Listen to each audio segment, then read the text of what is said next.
Hiya, this is Kay's allotment. It's the 1st of April, but the sunshine definitely isn't April Fool's joke. It really is a lovely day in Manchester. I'm sure as I start speaking, an aeroplane will come over, it's bound to. But at the minute, it's lunchtime. I've done nothing. The sun's shining. It's absolutely glorious. I feel like I'm on my holidays.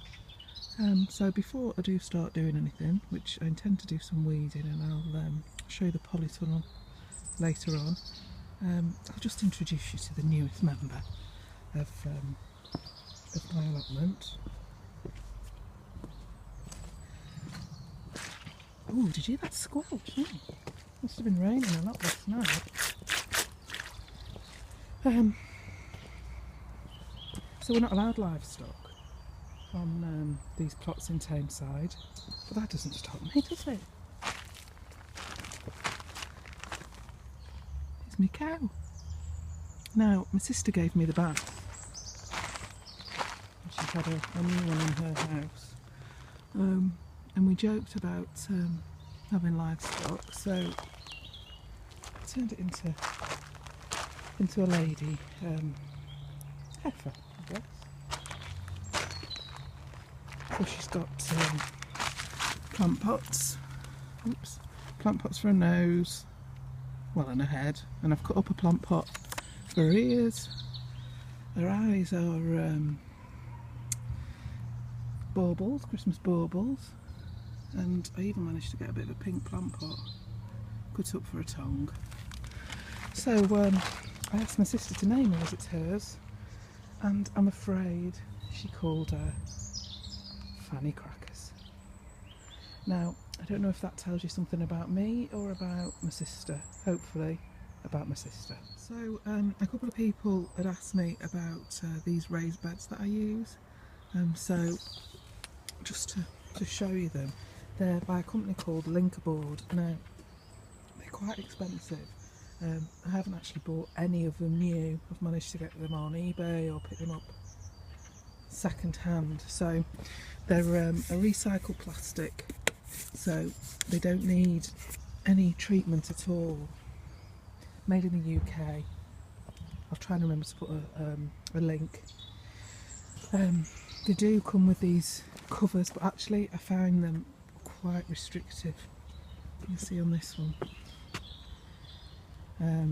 I find it quite restrictive to be able to get in and do anything, and they don't come off easy, so if you were going to buy any, I wouldn't bother with those. And you can put as many of the beds together as you want. If you can see here, excuse me, I've got two, so that's 30 centimetres high, and that's a really good depth. I ran out of money down here, so that's only a 15 centimetre, so I've got my peas in there, and I'm sure that's deep enough.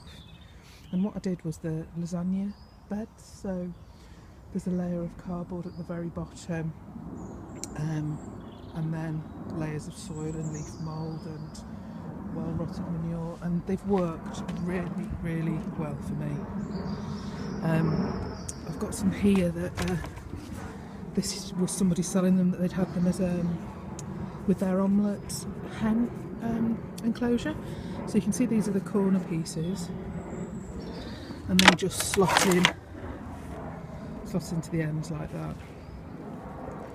And they're really quite sturdy.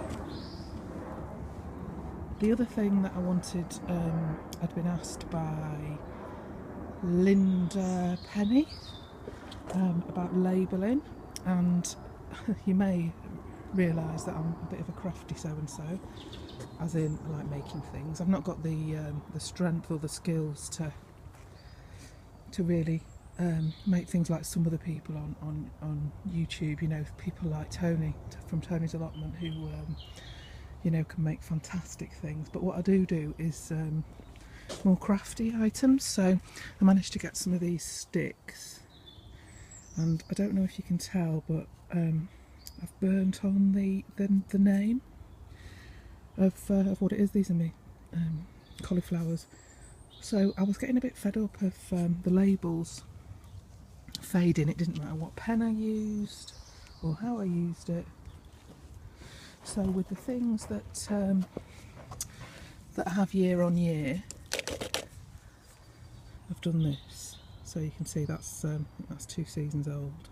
So that's my peas.